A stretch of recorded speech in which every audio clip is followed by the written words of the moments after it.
Hello दोस्तों, मैं खुशी आप सभी दोस्तों का स्वागत करती हूँ अपने यूट्यूब चैनल के एजुकेशन पर। वन लर्नर क्वेश्चन का 37वां वीडियो है। इससे पहले 36 वीडियो इसी चैनल पर अपलोड किया जा चुका है। आई होप आप लोगों ने उसे देख लिया होगा और आप लोगों की पढ़ाई भी बहुत अच्छी चल रही होगी। आप लोग रिविज़न कंटिन्यू रखे होंगे, ऐसा मैं आशा करती हूँ। अगर नहीं रख रहे होंगे तो प्लीज़ आप लोग रिवीजन कंटिन्यू रखिएगा, क्योंकि एग्ज़ाम का टाइम आने ही वाला है। ठीक है, अगले मंथ से एग्ज़ाम स्टार्ट होने वाला है बीएसएससी का। में भी ऐसा सुनने में मिला है कि मई में या जून के फर्स्ट वीक में बीएसएससी का एग्ज़ाम होने वाला है। सीजीएल 4 का भी फॉर्म आने वाला है। सो प्लीज़ आप लोग पढ़ाई कंटिन्यू रखिएगा। तो आइए देर ना करते हुए आज का पहला क्वेश्चन देखते हैं। आज का पहला क्वेश्चन क्या कह रहा है कि किस तिथि को राष्ट्रीय ऊर्जा संरक्षण दिवस मनाया जाता है। तो प्रत्येक वर्ष 14 दिसंबर को राष्ट्रीय ऊर्जा संरक्षण दिवस मनाया जाता है। ठीक है, अगर ऊर्जा की बात की जाए तो ये दो प्रकार का होता है। कौन कौन सा? एक तो होता है नवीकृत ऊर्जा। कौन सा? नवीकृत ऊर्जा और अनवीकृत ऊर्जा। अगर अनवीकृत ऊर्जा की बात की जाए तो अनवीकृत ऊर्जा के एग्जाम्पल में हम लोग क्या देख सकते हैं। पहले तो आप ये जान लीजिए कि नवीकृत ऊर्जा को ही अक्षय ऊर्जा के नाम से भी जाना जाता है। किसे? नवीकृत ऊर्जा को अक्षय ऊर्जा के भी नाम से जाना जाता है और गैर परंपरागत ऊर्जा के नाम से भी जाना जाता है।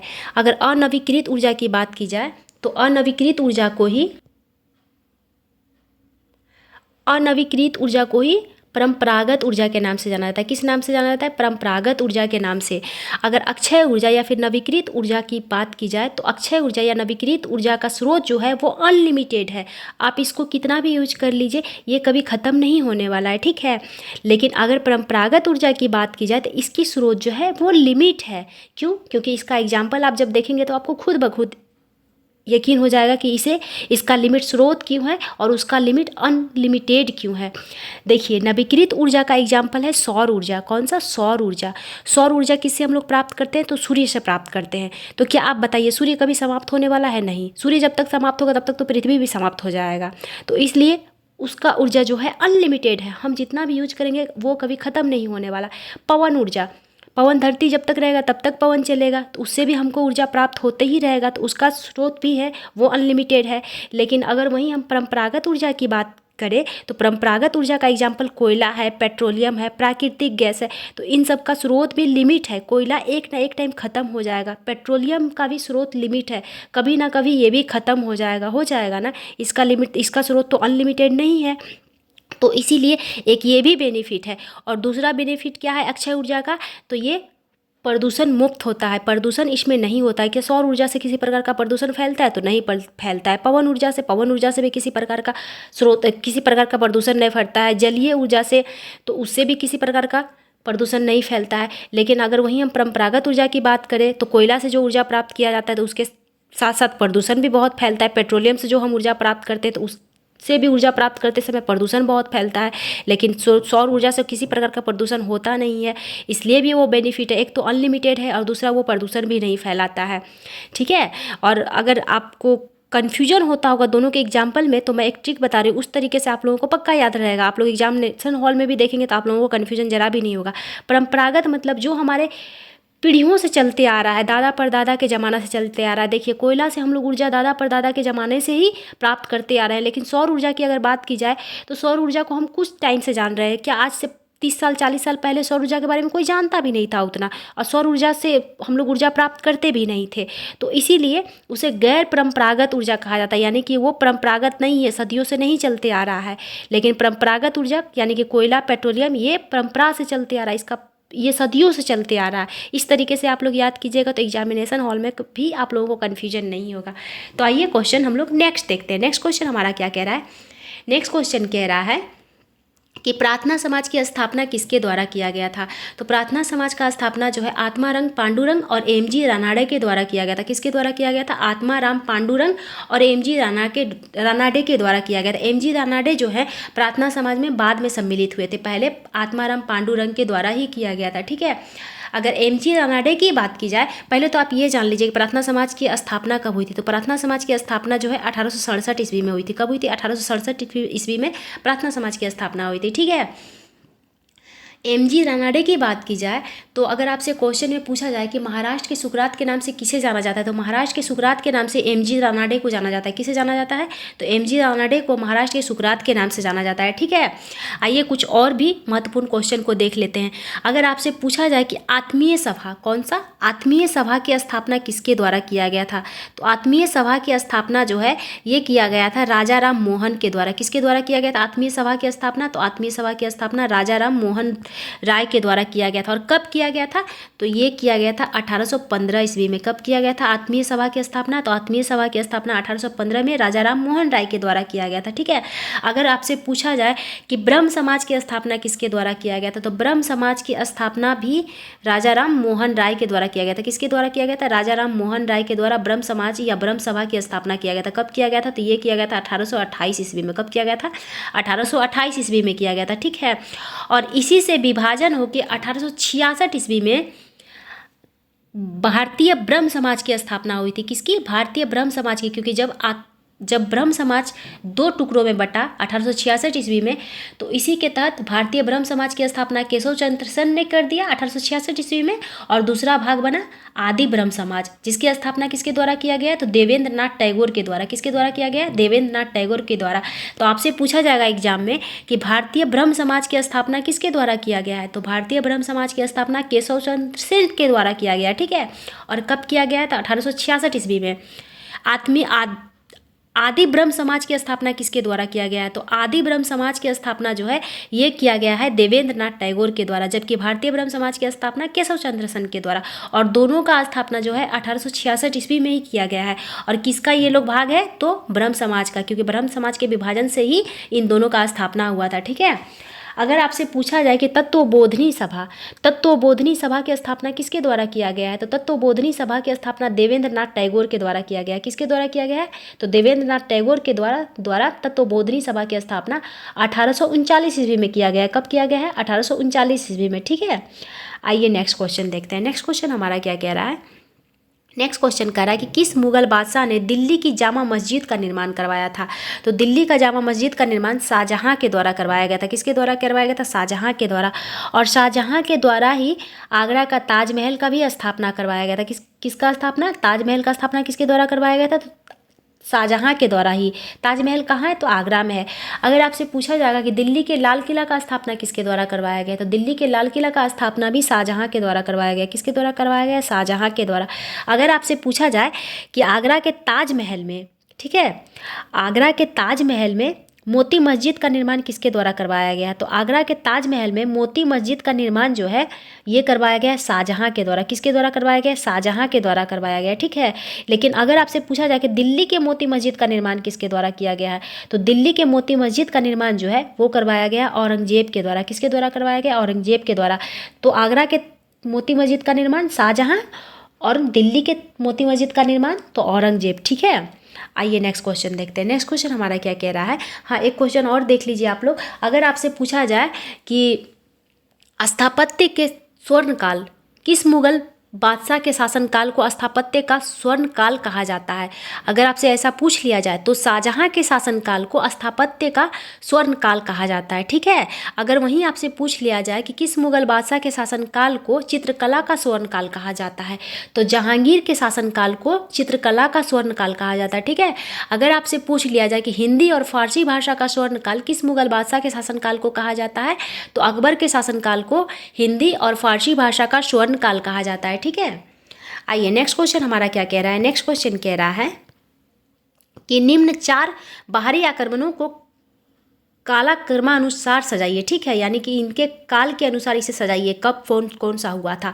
अगर अहमद शाह अब्दाली की बात की जाए तो ये आक्रमण कब किया गया था, तो 1748 से 61 के बीच। ठीक है, नादिर शाह का आक्रमण कब हुआ था? 1739 में। तैमूर का तो 1398 में, और चंगेज खान का तो 1219 से 21 ईस्वी में। इसके अनुसार पहले 4 होगा, फिर 3, फिर 2, फिर 1। ठीक है, ये आंसर हो जाएगा, क्योंकि देख लीजिए क्रमानुसार यही होगा। पहले तो आक्रमण किसका हुआ था? चंगेज खान का। कब हुआ था? 1219 से 21 के बीच में। अगर आपसे पूछ लिया जाए कि नादिर शाह के आक्रमण के समय मुगल बादशाह कौन था, तो नादिर शाह के आक्रमण के समय मुगल बादशाह कौन था? मोहम्मद शाह रंगीला था। कौन सा? मोहम्मद शाह रंगीला था। आपसे पूछा जाएगा कि भारत में जब जिसका निर्माण शाहजहाँ के द्वारा करवाया गया था, किसका, मयूर सिंहासन का निर्माण जो है शाहजहाँ के द्वारा करवाया गया था। तो मयूर सिंहासन पर बैठने वाला अंतिम मुगल बादशाह कौन था? तो मयूर सिंहासन पर बैठने वाला अंतिम मुगल बादशाह मोहम्मद शाह रंगीला था। ठीक है।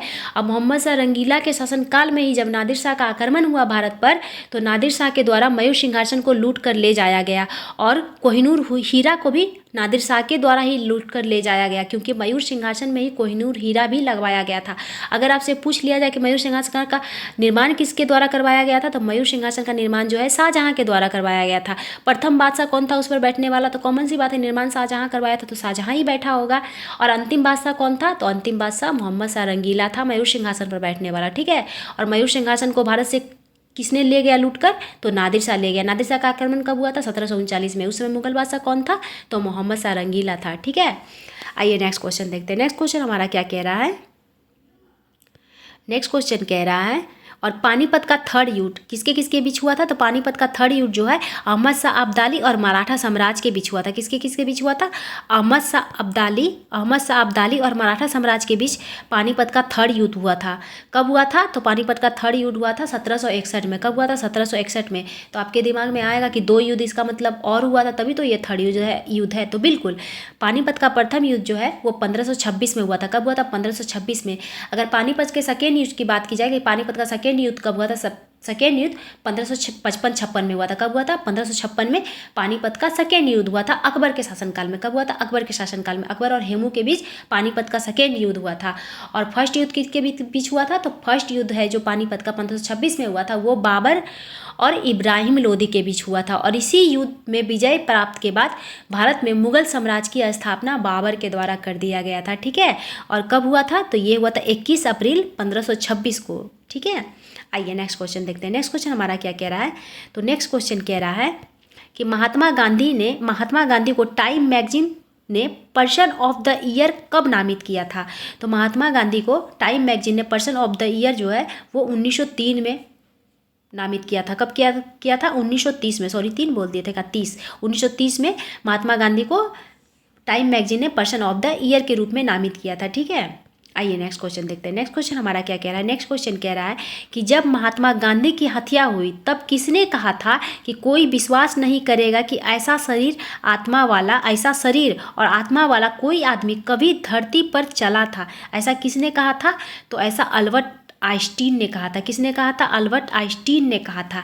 अगर आपसे पूछा जाएगा कि महात्मा गांधी को जादूगर के नाम से किसने संबोधित किया था, या फिर जादूगर की उपाधि किसके द्वारा दिया गया था, तो महात्मा गांधी को जादूगर की उपाधि जो है किसने दिया था? मुजीबुर रहमान के द्वारा। किसके द्वारा दिया गया था? शेख मुजीबुर रहमान के द्वारा, जो कि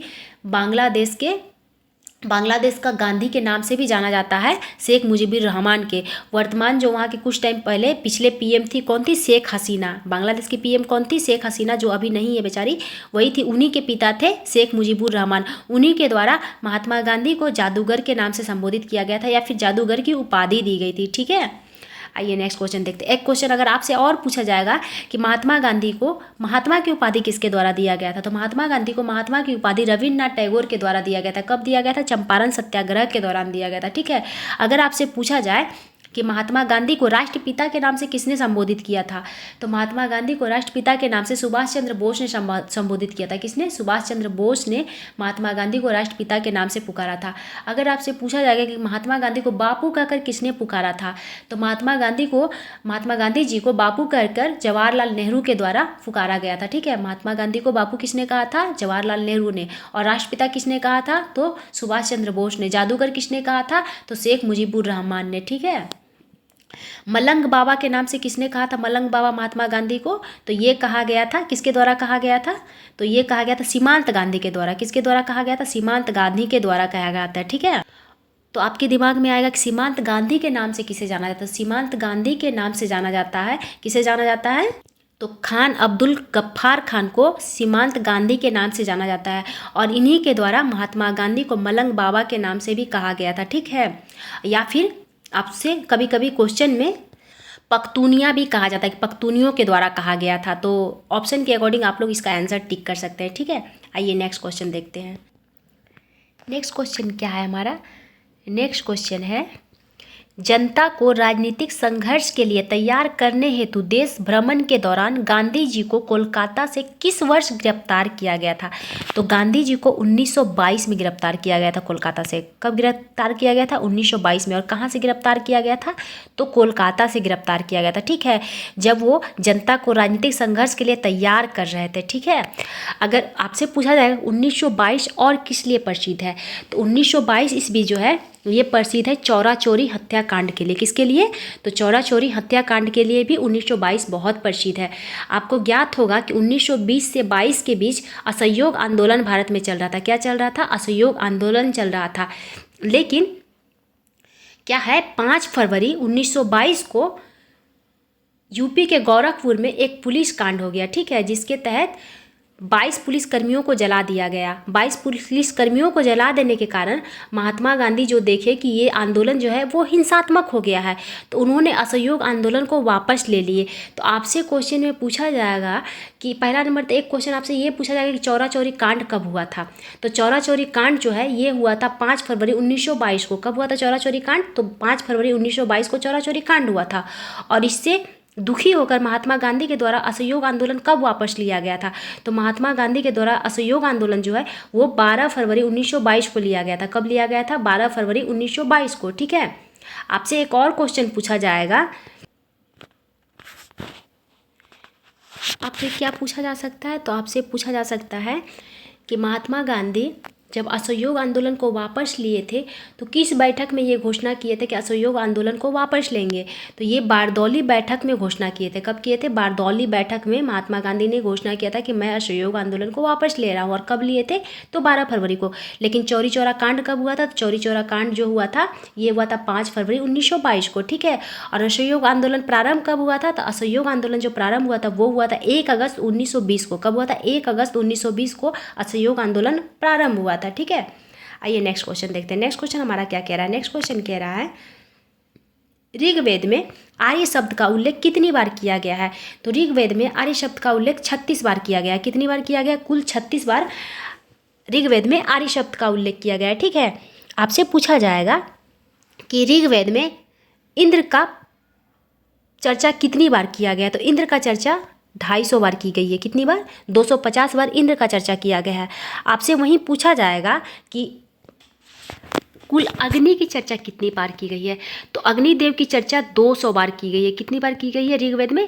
तो अग्निदेव की चर्चा 200 बार की गई है, जबकि इंद्रदेव की चर्चा 250 बार किया गया है। अगर आपसे पूछा जाए कि वरुण देव का चर्चा कितनी बार किया गया है, तो वरुण देव का चर्चा 30 बार किया गया। कितनी बार किया गया? 30 बार किया गया वरुण देव का चर्चा, ठीक है। अगर वहीं आपसे पूछ लिया जाए कि कृषि का चर्चा, ऋग्वेद में कृषि का चर्चा कुल कितनी बार किया गया, तो कृषि का चर्चा 33 बार किया गया। कितनी बार किया गया? 33 बार। अगर आपसे पूछा जाए कि पिता का चर्चा ऋग्वेद में कितनी बार किया गया, तो पिता का चर्चा 335 बार किया गया। कितनी बार? 335 बार। माता की चर्चा, तो माता की चर्चा 234 बार।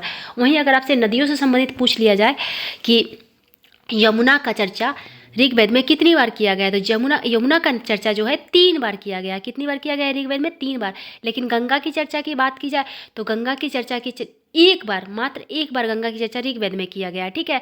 अगर आपसे पूछा जाए कि सर्वाधिक चर्चा किस नदी का किया गया, तो सर्वाधिक चर्चा सिंधु नदी का। किसका किया गया? सिंधु नदी का चर्चा सर्वाधिक बार किया गया है ऋग्वेद में, ठीक है।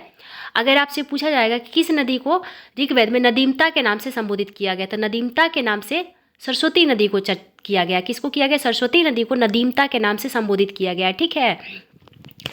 आइए नेक्स्ट क्वेश्चन देखते हैं। आई होप आप लोगों ने नोट डाउन कर लिया होगा। इंद्रदेव की चर्चा 250 बार, अग्नि की चर्चा 200 बार, वरुण की चर्चा 30 बार। कितनी? 30 बार। अगर सोमदेव की बात की जाए, सोमदेव की चर्चा 144 बार। कितनी बार? सोमदेव की चर्चा 144 बार की गई है, ठीक है। पिता, तो पिता 335, माता 234।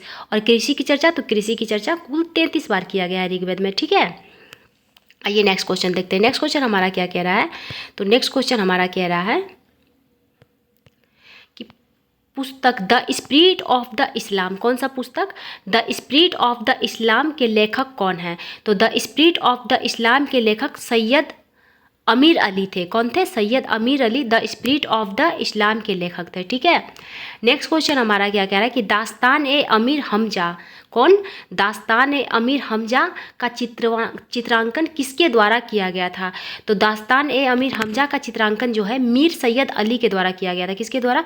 मीर सैयद अली के द्वारा किया गया था। ठीक है। हालांकि इस चित्रांकन में एक और आदमी का नाम आता है। अगर उनकी नाम की बात की जाए तो वो कौन थे? अब्द अल समद। कौन थे? अब्द अल समद ये भी थे। इनका नाम भी कई बार क्वेश्चन में देखने को मिलता है कि दास्तान ए अमीर हमजा का चित्रांकन ये भी किए थे, दोनों मिल के किए थे, अब्द अल समद। ठीक है। ये पूरा नाम एक ही इंसान का, अब्द अल समद। और किसने? मीर सैयद अली ने मिलकर दास्तान ए अमीर हमजा का चित्रांकन किया था। अगर आपसे पूछा जाए कि अब्द अल समद जो है ये किसके दरबारी थे, तो ये किसके दरबारी थे? ये थे हुमायूं के। किसके थे? हुमायूं के दरबारी थे। ठीक है। और मीर सैयद अली किसके दरबारी थे? तो ये भी थे हुमायूं के दरबारी। ठीक है। किसके दरबार में रहते थे? तो हुमायूं के दरबार में रहते थे। अगर वहीं आपसे पूछ लिया जाए कि वसावन किसके दरबार में रहते थे, तो वसावन और दसवंत, कौन? वसावन और दसवंत बहुत बड़े चित्रकार थे। ये किसके दरबार में रहते थे? तो ये रहते थे अकबर के दरबार में। किसके दरबार में रहते थे? अकबर के दरबार में रहते थे। ठीक है। अगर वहीं आपसे पूछा जाए कि मंसूर किसके दरबार में रहते थे, तो मंसूर जो है वो जहांगीर के दरबार में रहते थे। किसके दरबार में रहते थे? जहांगीर के दरबार में रहते थे। ठीक है। अगर आपसे वसावन की बात की जाए तो वसावन के एक बहुत ही फेमस चित्रांकन है, वो बहुत ही प्रसिद्ध है। कौन सा? तो रेगिस्तान में भटकता मजनू। इसका चित्रांकन किसके द्वारा किया गया था? तो इसका चित्रांकन किया गया था वसावन के द्वारा। किसके द्वारा? वसावन के द्वारा। क्या? रेगिस्तान में भटकता मजनू। ठीक है।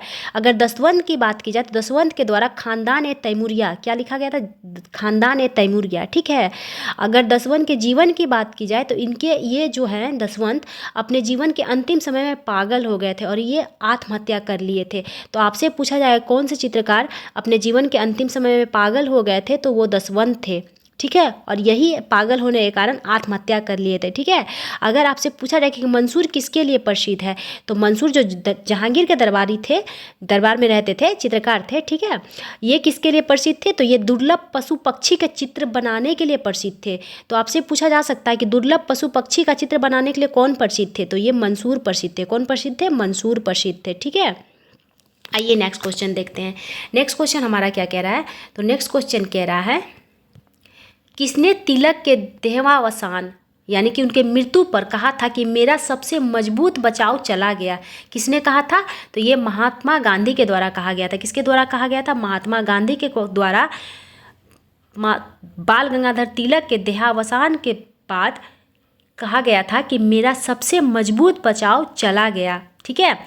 अगर बाल गंगाधर तिलक की बात की जाए कि बाल गंगाधर तिलक की मृत्यु कब हुई थी, तो इनकी मृत्यु हुई थी 1 अगस्त 1920 को हुई थी। कब हुई थी? 1 अगस्त 1920 को इनकी मृत्यु हुई थी। और इसी दिन असहयोग आंदोलन प्रारंभ किया गया था। ठीक है। किस दिन प्रारंभ किया गया था असहयोग आंदोलन? 1 अगस्त 1920 को असहयोग आंदोलन में प्रारंभ किया गया था। और 1 अगस्त 1920 को ही बाल गंगाधर तिलक की मृत्यु भी हो गई थी। और इन्हीं की मृत्यु पे कहे थे महात्मा गांधी कि मेरा सबसे मजबूत बचाव चला गया। ठीक है। अगर बाल गंगाधर तिलक की बात की जाए तो बाल गंगाधर तिलक की एक कथन बहुत ही प्रसिद्ध है। कौन सा कथन? तो स्वतंत्रता हमारा जन्मसिद्ध अधिकार है। किसने कहा था स्वतंत्रता हमारा जन्मसिद्ध अधिकार है? तो ये बाल गंगाधर तिलक के द्वारा कहा गया था। और कब कहा गया था? तो 1916 में कहा गया था। कब कहा गया था? 1916 में। एक और कार्य के लिए, हालांकि बाल गंगाधर तिलक बहुत से कार्यों के लिए प्रसिद्ध हैं। आपसे पूछा जाएगा कि मुस्लिम लीग और भारतीय राष्ट्रीय कांग्रेस, कौन? मुस्लिम लीग और भारतीय राष्ट्रीय कांग्रेस अगर लखनऊ सम्मेलन में एक मंच को साझा किए थे तो ये किसके सहायता से किए थे? तो बाल गंगाधर तिलक और मोहम्मद अली जिन्ना के सहायता से ये दोनों मिल पाए थे। कौन कौन? मुस्लिम लीग और भारतीय राष्ट्रीय कांग्रेस मिल पाए थे। और मिल के इन्होंने 1916 वाले अधिवेशन में, कांग्रेस के 1916 वाले अधिवेशन जो लखनऊ में हुआ था, इन्होंने मंच साझा किया था और एक ही मंच पे अपने अधिवेशन किए थे। तो मुस्लिम लीग और कांग्रेस एक हुए थे किसके सहयोग से? तो बाल गंगाधर तिलक और मोहम्मद अली जिन्ना के सहयोग से हुए थे। ठीक है। अगर आपसे पूछा जाए गरम दल और नरम दल जब लखनऊ अधिवेशन में एक हुए थे तो किसके सहयोग से हुए थे? तो बाल गंगाधर तिलक और एनी बेसेंट के सहयोग से ही गरम दल और नरम दल मिल पाए थे। तो आपके दिमाग में आएगा गरम दल और नरम दल का विभाजन कब हुआ था? तो ये विभाजन हुआ था 1907 में, जिसे सूरत फूट के नाम से जाना जाता है। किस नाम से जाना जाता है? सूरत फूट के नाम से जाना जाता है। क्यों? क्योंकि सूरत अधिवेशन के समय ही भारतीय राष्ट्रीय कांग्रेस का विभाजन हो गया था। एक दल गरम दल में बट गया और एक नरम दल में बट गया। ठीक है, आइए नेक्स्ट क्वेश्चन देखते हैं। नेक्स्ट क्वेश्चन हमारा क्या कह रहा है? नेक्स्ट क्वेश्चन कह रहा है कि ईरानी यात्री, कौन सा? ईरानी यात्री अब्दुल लतीफ़ किस मुगल शासक के शासनकाल में बिहार आया था? तो किसके शासनकाल में बिहार आया था? ये जहांगीर के शासनकाल में बिहार आया था। किसके शासनकाल में? जहांगीर के शासनकाल में। और जहांगीर का शासनकाल किसके लिए प्रसिद्ध है? तो जहांगीर का शासनकाल चित्रकला के लिए प्रसिद्ध है। किसके लिए? चित्रकला के लिए प्रसिद्ध है। जहांगीर के शासनकाल को चित्रकला का स्वर्ण काल कहा जाता है। क्या कहा जाता है? स्वर्ण काल कहा जाता है। एक क्वेश्चन आपसे पूछा जा सकता है एग्जाम में कि किसने कहा था कि अगर एक चित्र को बहुत सारे चित्रकार मिलके बनाएंगे तब भी मैं उस चित्र को देखकर पकड़ सकता हूँ कि किस चित्रकार ने आँख बनाया और किस चित्रकार ने नाक बनाया और किस चित्रकार ने इसका कौन कौन सा पार्ट बनाया है। इतना उनको चित्र का परख था। तो ये किसने कहा था? तो जहांगीर ने कहा था, क्योंकि जहांगीर को चित्र का इतना परख था कि वो एक चित्र को अगर 3-4 व्यक्ति मिलकर भी बना दे तब भी वो देख के बता सकते हैं कि इसका कौन कौन सा पार्ट कौन कौन व्यक्ति ने बनाया है। ठीक है, तो इन्हीं के शासनकाल को चित्रकला का स्वर्णकाल कहा जाता है। आइए नेक्स्ट क्वेश्चन देखते हैं। नेक्स्ट क्वेश्चन हमारा क्या कह रहा है? नेक्स्ट क्वेश्चन कह रहा है कि मसालों की रानी किसे कहा जाता है? तो मसालों का रानी इलायची को कहा जाता है। किसे कहा जाता है? मसालों का रानी इलायची को कहा जाता है। अगर आपसे पूछा जाए कि इलायची के लिए कौन सा राज्य प्रसिद्ध है, तो इलायची के लिए केरल प्रसिद्ध है। कौन सा राज्य प्रसिद्ध है? केरल। लेकिन अगर वहीं आपसे पूछ दिया जाए कि बड़ी इलायची के लिए कौन सा राज्य प्रसिद्ध है, तो बड़ी इलायची के लिए सिक्किम जाना जाता है। सिक्किम में बड़ी इलायची बहुत होता है। तो अगर इलायची डायरेक्ट पूछा जाए तो एक इलायची के लिए केरल, लेकिन बड़ी इलायची के लिए तो बड़ी इलायची के लिए सिक्किम। ठीक है, आपसे एक और क्वेश्चन पूछा जा सकता है कि लौंग का कौन सा हिस्सा खाने योग्य होता है? तो लौंग का पुष्पकली, कौन सा हम लोग हिस्सा खाते हैं? तो उसका पुष्पकली जो है हम लोग खाते हैं। लौंग में कौन सा एसिड पाया जाता है? तो लौंग में यूजेनॉल पाया जाता है। क्या पाया जाता है? यूजेनॉल एसिड लौंग में पाया जाता है। और यूजेनॉल जो है, यूजेनॉल, कौन सा? यूजेनॉल, ये एसिड लौंग में पाया जाता है। और ये किसके काम आता है? तो यूजेनॉल जो है ये दर्द निवारक है। क्या है? दर्द निवारक है। इसीलिए दांत वात में दर्द होता है तो हम लोग लौंग रख लेते हैं या फिर लौंग का तेल लगाते हैं, तेल उसमें डालते हैं, तो ये बहुत रिलीफ देता है। और किसके कारण? तो यूजेनॉल के कारण। ठीक है, आइए नेक्स्ट क्वेश्चन देखते हैं। नेक्स्ट क्वेश्चन हमारा क्या कह रहा है? नेक्स्ट क्वेश्चन कह रहा है कि दिल्ली में हुमायूं का मकबरा किस मशहूर मुगल शहंशाह ने बनवाया था? तो किसने बनवाया था? अकबर द्वारा बनवाया गया था। किसके द्वारा बनवाया गया था? अकबर के द्वारा बनवाया गया था। तो आपके दिमाग में आएगा कि आज तक तो मैं यही सुना हूँ या पढ़ा हूँ कि हुमायूं का मकबरा जो है वो किसके द्वारा बनाया गया है? तो वो हमीदा बानो बेगम के द्वारा बनाया गया। किसके द्वारा बनाया गया? हमीदा बानो बेगम के द्वारा। लेकिन यहाँ तो अकबर दिया है आंसर में। तो आप लोग क्वेश्चन के प्रारूप को समझिए, क्वेश्चन का प्रकृति क्या कर रहा है। क्वेश्चन पूछ रहा है आपसे कि दिल्ली में हुमायूं का मकबरा किस मशहूर शहंशाह के द्वारा बनवाया गया था। किस शहंशाह पूछ लिया है यहाँ पर, इसीलिए ये अकबर हो जाएगा इसका आंसर। ठीक है, क्या आंसर हो जाएगा? अकबर हो जाएगा। लेकिन अगर वहीं आपसे क्वेश्चन पूछ लिया जाए कि हुमायूं का मकबरा किसके देख रेख में बनवाया गया, तो हमीदा बानो बेगम के देख रेख में बनाया गया। किसके देख रेख में? हमीदा बानो बेगम के देख रेख में बनवाया गया हुमायूं का मकबरा। लेकिन किस शहंशाह के शासनकाल में? तो उस समय अकबर का शासनकाल चल रहा था। ठीक है, हमीदा बानो बेगम कौन थी? तो वो हुमायूं की पत्नी थी। इसीलिए हुमायूं के मकबरा को क्या कहा जाता है? तो हुमायूं के मकबरा को एक बेगम का महबूबा पेशकश भी कहा जाता है। क्या कहा जाता है? एक बेगम का महबूबाना पेशकश कहा जाता है। किसको कहा जाता है? एक बेगम का महबूबाना पेशकश। तो हुमायूं के मकबरा को कहा जाता है। और क्यों कहा जाता है? क्योंकि उसकी वाइफ के द्वारा ये मकबरा का निर्माण करवाया गया था। ठीक है, और हुमायूं के मकबरा को मुगल काल का कब्रिस्तान भी कहा जाता है। क्या कहा जाता है? मुगल काल का कब्रिस्तान किसके मकबरा को कहा जाता है? तो हुमायूं के मकबरा को कहा जाता है। क्यों कहा जाता है? क्योंकि हुमायूं के मकबरा के प्रांगण में बहुत सारे मुगल शासकों का मकबरा बनवाया गया है, इसीलिए हुमायूं के मकबरा को मुगल काल का कब्रिस्तान कहा जाता है। ठीक है, आइए नेक्स्ट क्वेश्चन देखते हैं। नेक्स्ट क्वेश्चन हमारा क्या कह रहा है? नेक्स्ट क्वेश्चन कह रहा है कि भारतीय नारीत्व का जीवंत उदाहरण किसे कहा जाता है? तो भारतीय नारीत्व का जीवंत उदाहरण ताजमहल को कहा जाता है। किसे कहा जाता है? ताजमहल को कहा जाता है, क्योंकि ताजमहल एक मुमताज़ के यादों में बनवाया गया है, उनके मकबरा के रूप में।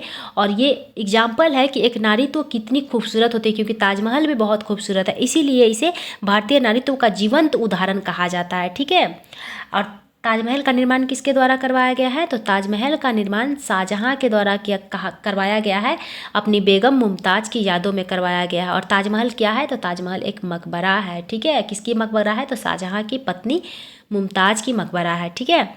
आइए नेक्स्ट क्वेश्चन देखते हैं। नेक्स्ट क्वेश्चन हमारा क्या कह रहा है कि भारत में पहली बार पित्रा शैली का प्रयोग किसमें किया गया था? तो भारत में पहली बार पित्रा शैली का प्रयोग जो है एतमा उद्दौला के मकबरा में किया गया था। किसमें किया गया था? एतमा उद्दौला के मकबरा में पहली बार पित्रा शैली का प्रयोग किया गया था। अगर पित्रा शैली की बात की जाए तो ये एक जड़ी वर्क होता है। क्या होता है? दीवालों में संगमरमर में जड़ी वर्क, उसी को पित्रा शैली कहा जाता है। जब आप लोग ताजमहल में भी पित्रा शैली का प्रयोग किया गया, आप उसको देखेंगे तो समझ जाएंगे कि पित्रा शैली क्या होता है। बढ़िया से एकदम वर्क होता है जड़ी का, उसी को पित्रा शैली का, उसमें बहुत सारे मोती जेवरात लगा के उसमें वर्क किया जाता है। अगर आपसे पूछा जाए कि एतमा उद्दौला का मकबरा का निर्माण किसके द्वारा करवाया गया था, तो एतमा उद्दौला के मकबरा का निर्माण जो है नूरजहाँ के द्वारा करवाया गया था। किसके द्वारा करवाया गया था? तो नूरजहाँ के द्वारा करवाया गया था। और एतमा उद्दौला कौन थे? तो एतमा उद्दौला का मकबरा जो है नूरजहाँ अपने पिता के लिए करवाया था। किसके लिए? ये उनके पिता का मकबरा है। तो नूरजहाँ के पिता कौन थे? तो नूरजहाँ के पिता जो है वो गियास बेग थे। कौन थे? मिर्जा गियास बेग नूरजहाँ के पिता थे, और उन्हीं का मकबरा है एतमा उद्दौला का मकबरा, ठीक है। एतमा उद्दौला का उन्हें उपाधि दिया गया था। किसके द्वारा? जहांगीर के द्वारा दिया गया था। और नूरजहाँ कौन थी? तो जहांगीर की पत्नी थी नूरजहाँ। आपसे एक और क्वेश्चन पूछा जा सकता है कि नूरजहाँ का वास्तविक नाम क्या है? तो नूरजहाँ का वास्तविक नाम मेहरुनिशा है। क्या है? मेहरुनिशा। तो आपसे क्वेश्चन में इस तरीके से पूछा जा सकता है कि मेहरुनिशा का प्रसिद्ध नाम क्या है? तो मेहरुनिशा का प्रसिद्ध नाम नूरजहाँ है, क्योंकि नूरजहाँ के नाम से ही तो उनको ज़्यादातर लोग जानता है। अगर आपसे पूछ लिया जाए कि नूरजहाँ का घुमा क्वेश्चन पूछा जा सकता है कि आपसे कि नूरजहाँ का वास्तविक नाम क्या है? तो नूरजहाँ का वास्तविक नाम मेहरुनिशा है, ठीक है। और नूरजहाँ के पिता का क्या नाम है? तो नूरजहाँ के पिता का नाम है मिर्जा गियास बेग। क्या नाम है? मिर्जा गियास बेग, ठीक है। और आपसे पूछा जाएगा कि इत्र का खोज किसके द्वारा किया गया? तो इत्र का खोज भी नूरजहाँ की माता के द्वारा किया गया था। किसके द्वारा किया गया था? नूरजहाँ के माता के द्वारा, ठीक है। आइए नेक्स्ट क्वेश्चन देखते हैं। हाँ, एक क्वेश्चन और देख लीजिए आप लोग। अगर आपसे पूछा जाएगा कि सबसे पहले संगमरमर का प्रयोग किसमें किया गया था, तो पहली बार जो है संगमरमर का प्रयोग अलाई दरवाज़ा में किया गया था। किसके द्वारा किसमें किया गया था? अलाई दरवाज़ा में। अलाई दरवाज़ा का निर्माण किसके द्वारा करवाया गया था? तो अलाई दरवाज़ा का निर्माण अलाउद्दीन खिलजी के द्वारा करवाया गया था। लेकिन अलाई दरवाज़ा में संगमरमर का पहली बार प्रयोग तो किया गया था, लेकिन इसमें लाल संगमरमर का प्रयोग किया गया था। कौन सा संगमरमर का? लाल संगमरमर का। वहीं अगर आपसे पूछ लिया जाए कि सबसे पहले सफ़ेद संगमरमर का प्रयोग किसमें किया गया था, तो सफ़ेद संगमरमर का प्रयोग सर्वप्रथम हुमायूं के मकबरा में किया गया था। किसमें करवाया गया था? हुमायूं के मकबरा में करवाया गया था, ठीक है। लेकिन सबसे पहले संगमरमर का प्रयोग तो अलाई दरवाज़ा में, लेकिन लाल संगमरमर का प्रयोग करवाया गया था, ठीक है। आइए नेक्स्ट क्वेश्चन देखते हैं। नेक्स्ट क्वेश्चन हमारा क्या कह रहा है? नेक्स्ट क्वेश्चन कह रहा है अंतर्राष्ट्रीय बुकर पुरस्कार प्राप्त करने वाली प्रथम भारतीय महिला कौन थी? तो प्रथम भारतीय महिला कौन थी अंतर्राष्ट्रीय बुकर पुरस्कार प्राप्त करने वाली? गीतांजलि। कौन थी? गीतांजलि थी। और इसे किसके लिए अंतर्राष्ट्रीय बुकर पुरस्कार मिला था? तो इसे मिला था बालू का रेत। किसके लिए मिला था? बालू के रेत के लिए इन्हें अंतर्राष्ट्रीय बुकर पुरस्कार मिला था, ठीक है। अगर आपसे पूछ लिया जाए कि प्रथम बार भारत में नोबेल पुरस्कार किसे मिला था, तो नोबेल पुरस्कार पाने वाला प्रथम भारतीय कौन थे? तो नोबेल पुरस्कार पाने वाले प्रथम भारतीय रविन्द्रनाथ टैगोर थे। कौन थे? रविन्द्रनाथ टैगोर। इन्हें कब मिला था नोबेल पुरस्कार? तो इन्हें मिला था सन 1913 में। कब मिला था? सन 1913 में। और किसके लिए मिला था? किस क्षेत्र में मिला था? तो अगर आपसे क्षेत्र पूछ लिया जाए तो साहित्य के क्षेत्र में मिला था। किस क्षेत्र में? साहित्य के क्षेत्र में। और कब मिला था? 1913 में। और किस साहित्य के लिए इन्हें नोबेल पुरस्कार मिला था? तो गीतांजलि के लिए इन्हें नोबेल पुरस्कार मिला था। किसके लिए? गीतांजलि के लिए। और ये भारत के ही प्रथम व्यक्ति नहीं है नोबेल पुरस्कार पाने वाले, बल्कि ये एशिया के भी प्रथम व्यक्ति है जिन्हें नोबेल पुरस्कार मिला था पहली बार। कौन थे? रविन्द्रनाथ टैगोर थे, ठीक है। वहीं अगर आपसे पूछ लिया जाए कि रेमन मैग्सेसे पुरस्कार पाने वाले प्रथम भारतीय कौन है, तो रेमन मैग्सेसे पुरस्कार पाने वाले प्रथम भारतीय कौन थे? विनोबा भावे थे। कौन थे? विनोबा भावे प्रथम व्यक्ति हैं जिन्हें रेमन मैग्सेसे पुरस्कार मिला था। जबकि नोबेल पुरस्कार पाने वाले प्रथम व्यक्ति कौन थे? रविन्द्रनाथ टैगोर थे। और अंतर्राष्ट्रीय बुकर पुरस्कार प्राप्त करने वाले प्रथम भारतीय महिला कौन थी? तो गीतांजलि थी, ठीक है। आइए नेक्स्ट क्वेश्चन देखते हैं। नेक्स्ट क्वेश्चन हमारा क्या कह रहा है? नेक्स्ट क्वेश्चन कह रहा है कि लोकसभा के लिए चुनाव लड़ने के इच्छुक व्यक्ति की न्यूनतम आयु कितनी होनी चाहिए। यानी कि क्वेश्चन आपसे डायरेक्ट पूछ रहा है कि लोकसभा चुनाव लड़ने के लिए न्यूनतम आयु कितनी होनी चाहिए, तो 25 वर्ष होनी चाहिए। कितनी होनी चाहिए? 25 वर्ष होनी चाहिए। अगर वहीं आपसे पूछ लिया जाए कि राज्यसभा में नियुक्त होने के लिए व्यक्ति की न्यूनतम आयु कितनी होनी चाहिए, तो राज्यसभा के लिए जो है न्यूनतम आयु 30 वर्ष होनी चाहिए। कितनी होनी चाहिए? 30 वर्ष होनी चाहिए। अगर वहीं आपसे पूछ लिया जाए कि विधानसभा का चुनाव लड़ने के लिए न्यूनतम आयु कितनी होनी चाहिए, तो विधानसभा और लोकसभा सेम है, यानी कि विधानसभा का चुनाव लड़ने के लिए 25 वर्ष होना चाहिए और लोकसभा का चुनाव लड़ने के लिए भी 25 वर्ष होना चाहिए। लेकिन अगर वहीं आपसे विधान परिषद पूछ लिया जाए कि विधान परिषद में नियुक्त होने के लिए व्यक्ति की न्यूनतम आयु कितनी होनी चाहिए, तो 30 वर्ष होनी चाहिए। कितनी होनी चाहिए? तो 30 वर्ष होनी चाहिए। और राज्यसभा में नियुक्त होने के लिए तो भी 30 वर्ष होनी चाहिए। लेकिन विधानसभा और लोकसभा में चुनाव लड़ने के लिए 25 वर्ष होनी चाहिए। अगर वहीं आपसे पूछ लिया जाए कि मुखिया का चुनाव लड़ने के लिए न्यूनतम आयु कितनी होनी चाहिए, तो मुखिया का चुनाव लड़ने के लिए न्यूनतम आयु होनी चाहिए 21 वर्ष। कितनी होनी चाहिए? 21 वर्ष होनी चाहिए, 21 ईयर्स होनी चाहिए। ठीक है। अगर वहीं आपसे पूछ लिया जाए कि राष्ट्रपति की न्यूनतम आयु कितनी होनी चाहिए, कोई भी व्यक्ति राष्ट्रपति पद का चुनाव लड़ना चाह रहा है तो उसका न्यूनतम आयु कितनी होनी चाहिए, तो न्यूनतम आयु होनी चाहिए 35 वर्ष। कितनी होनी चाहिए? 35 वर्ष होनी चाहिए। ठीक है। अगर वहीं आपसे पूछ लिया जाए कि राज्यपाल बनने के लिए न्यूनतम आयु कितनी होनी चाहिए, तो राज्यपाल बनने के लिए भी न्यूनतम आयु 35 वर्ष होनी चाहिए। कितनी होनी चाहिए? 35 वर्ष होनी चाहिए। और राष्ट्रपति बनने के लिए, तो राष्ट्रपति बनने के लिए भी 35 वर्ष होनी चाहिए। ठीक है। जबकि सबसे कम कितना है? 21 वर्ष है। किसके लिए है? तो ये है मुखिया का चुनाव लड़ने के लिए 21 वर्ष है। ठीक है। स्थानीय चुनाव लड़ने के लिए 21 वर्ष, जबकि लोकसभा विधानसभा 25 वर्ष और राज्यसभा विधान परिषद 30 वर्ष और राष्ट्रपति राज्यपाल 35 वर्ष। आइए नेक्स्ट क्वेश्चन देखते हैं। अगर आपसे वही क्वेश्चन पूछ लिया जाए कि मैक्सिमम आयु कितनी होनी चाहिए राष्ट्रपति चुनाव लड़ने के लिए, तो मैक्सिमम आयु की चर्चा नहीं है। क्या है? मैक्सिमम आयु की चर्चा नहीं है, न्यूनतम आयु की केवल चर्चा है। लेकिन अगर आपसे वहीं पूछ लिया जाए कि मुख्य न्यायाधीश बनने के लिए आयु क्या है, तो मुख्य न्यायाधीश बनने के लिए न्यूनतम आयु की चर्चा नहीं है, लेकिन मैक्सिमम आयु की चर्चा है। किसी भी मुख्य न्यायाधीश का या न्यायाधीश का कार्यकाल जो होता है वो 6 वर्ष या 65 वर्ष के उम्र तक होता है। यानी कि अगर आपका कार्यकाल 6 वर्ष पूर्ण गया 65 वर्ष की उम्र से पहले तो ठीक है, लेकिन अगर मान लीजिए जिस व्यक्ति का नियुक्ति ही 63 वर्ष में हुआ है तो उसका कार्यकाल तो मात्र 2 ही साल का होगा, क्योंकि 2 साल बाद ही वो 65 साल का हो जाएगा। लेकिन जिसकी नियुक्ति 55 वर्ष की उम्र में हुई है, अपना आराम से कार्यकाल वो 6 साल पूरा करके ही 61 वर्ष में वो सेवानिवृत्त होगा। तो ऐसे ही यानी कि 6 वर्ष या 65 वर्ष जो भी पहले हो जाए उतना ही कार्यकाल होता है न्यायाधीश बनने के लिए। ठीक है। सुप्रीम कोर्ट का न्यायाधीश बनने के लिए। लेकिन हाई कोर्ट का, तो हाई कोर्ट के लिए है 6 वर्ष या 62 वर्ष। कितना है? 6 वर्ष या 62 वर्ष। ठीक है। आइए नेक्स्ट क्वेश्चन क्या है। नेक्स्ट क्वेश्चन हमारा है कि घाना पक्षी अभ्यारण्य किस राज्य में स्थित है, तो घाना पक्षी अभ्यारण्य राजस्थान में स्थित है। कहाँ स्थित है? राजस्थान में स्थित है। राजस्थान में स्थित कुछ और भी पक्षी अभ्यारण्य को देख लेते हैं। ठीक है। जो बहुत ही महत्वपूर्ण है, जिससे संबंधित क्वेश्चन बार बार एग्जाम में आते हैं। अगर आपसे पूछा जाए कि Sariska national park, Sariska national park कहाँ है, तो सरिस्का नेशनल पार्क राजस्थान में स्थित है। कहाँ स्थित है? राजस्थान में स्थित है। रणथंभौर नेशनल पार्क कहाँ स्थित है, तो रणथंभौर नेशनल पार्क भी राजस्थान में स्थित है। केवलादेव राष्ट्रीय उद्यान, तो केवलादेव राष्ट्रीय उद्यान भी राजस्थान में स्थित है। रामगढ़ बिस्तारी नेशनल पार्क, तो रामगढ़ बिस्तारी नेशनल पार्क भी राजस्थान में स्थित है। ठीक है। अगर आपसे पूछ लिया जाए कि सीता माता वन्यजीव अभ्यारण्य कहाँ स्थित है, तो सीता माता वन्यजीव अभ्यारण्य भी राजस्थान के प्रतापगढ़ में स्थित है। कहाँ स्थित है? सीता माता वन्यजीव अभ्यारण्य, तो सीता माता वन्यजीव अभ्यारण्य राजस्थान के प्रतापगढ़ में स्थित है। और रामगढ़ बिस्तारी, तो रामगढ़ बिस्तारी भी राजस्थान में स्थित है। ठीक है। आइए नेक्स्ट क्वेश्चन। आपसे अगर काजीरंगा नेशनल पार्क के बारे में पूछ लिया जाए, काजीरंगा नेशनल पार्क कहाँ स्थित है, तो काजीरंगा नेशनल पार्क असम में स्थित है। कहाँ स्थित है? असम में। और किसके लिए प्रसिद्ध है, तो एक सिंग वाले गेंडा के लिए प्रसिद्ध है। किसके लिए? एक सिंग वाले गेंडा के लिए। अगर आपसे पूछ लिया जाए कि दाचीग्राम नेशनल पार्क कहाँ स्थित है, दाचीग्राम नेशनल पार्क जम्मू कश्मीर में है। कहाँ है? जम्मू कश्मीर है। और किसके लिए प्रसिद्ध है, तो ये प्रसिद्ध है हंगूल के लिए। किसके लिए प्रसिद्ध है? हंगूल के लिए प्रसिद्ध है। ठीक है। अगर आपसे पूछ लिया जाए कि नामदफा नेशनल पार्क कहाँ स्थित है, तो नामदफा नेशनल पार्क स्थित है उत्तराखंड में। कहाँ स्थित है नामदफा नेशनल पार्क, तो नामदफा नेशनल पार्क कहाँ स्थित है, नामदफा नेशनल पार्क अरुणाचल प्रदेश में स्थित है। उत्तराखंड बोल दिए थे, सॉरी, अरुणाचल प्रदेश में नामदफा नेशनल पार्क स्थित है। जबकि दाचीग्राम जम्मू कश्मीर में और काजीरंगा, तो काजीरंगा असम में स्थित है। ठीक है। आइए नेक्स्ट क्वेश्चन देखते हैं। नेक्स्ट क्वेश्चन हमारा क्या कह रहा है। नेक्स्ट क्वेश्चन कह रहा है कि दल बदल विरोधी कानून पारित कब हुआ था, तो दल बदल विरोधी कानून 1985 में पारित हुआ था। कब हुआ था? 1985 में। कैवां संविधान संशोधन के तहत? तो 52वां संविधान संशोधन के तहत दल बदल विरोधी कानून पारित हुआ था।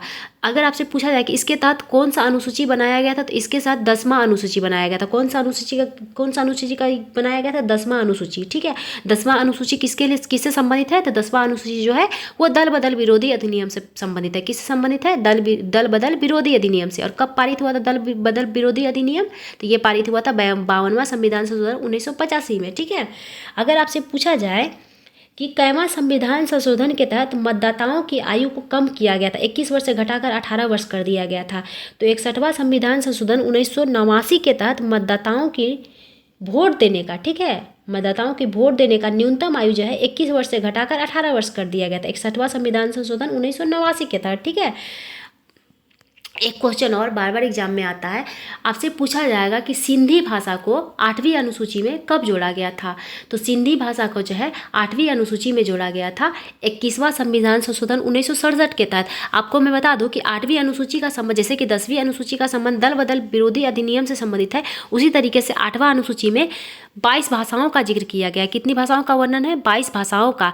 तो 8वीं अनुसूची भाषाओं से संबंधित है। ठीक है, अगर मूल संविधान में बात की जाए तो मूल संविधान में 8वीं अनुसूची में मात्र 14 भाषा था, लेकिन वर्तमान में कितना है? तो 22 भाषा है। जैसे कि 15वां भाषा कौन था? तो 15वां भाषा सिंधी था, जिसको 21वां संविधान संशोधन 1967 के तहत जोड़ा गया था। और 71वां संविधान संशोधन 1992 के तहत 3 भाषा जोड़ा गया था। कौन कौन सा? कौन सा जोड़ा गया था? सॉरी, मैथिली नहीं, नेपाली, मणिपुरी, कोंकणी। कौन सा? नेपाली, मणिपुरी, कोंकणी। लेकिन वहीं 92वां संविधान संशोधन 2003 के तहत इसमें 4 भाषा और जोड़ा गया। कौन कौन सा? तो मैथिली, बोडो, डोंगरी, संथाली। कौन सा? मैथिली, बोडो, डोंगरी, संथाली। ये 92वां संविधान संशोधन 2003 के तहत जोड़ा गया था। ठीक है, तो वर्तमान में कितनी 8वीं अनुसूची में भाषा? 22 भाषा है। और सबसे 15वां भाषा कौन था? तो 15वां भाषा था सिंधी। और 3 भाषा कब जोड़ा गया था? नेपाली, मणिपुरी, कोंकणी को तो 71वां संविधान संशोधन 1992 के तहत। और मैथिली, बोडो, डोंगरी और संथाली को कब जोड़ा गया था? तो इसे जोड़ा गया था 92वां संविधान संशोधन 2003 के तहत। ठीक है, और क्वेश्चन है क्या? नहीं, क्वेश्चन का संख्या खत्म हो गया। तो मिलते हैं अगले वीडियो में। आई होप आज का वीडियो भी आप लोगों को बहुत पसंद आएगा, और एग्जाम के पॉइंट ऑफ व्यू से आज का क्वेश्चन भी सारे बहुत इंपॉर्टेंट था। सो प्लीज़ आप लोग इसे नोट डाउन कर लीजिएगा और रिविजन कंटिन्यू रखिएगा। मिलते हैं अगले वीडियो में। Thank you so much.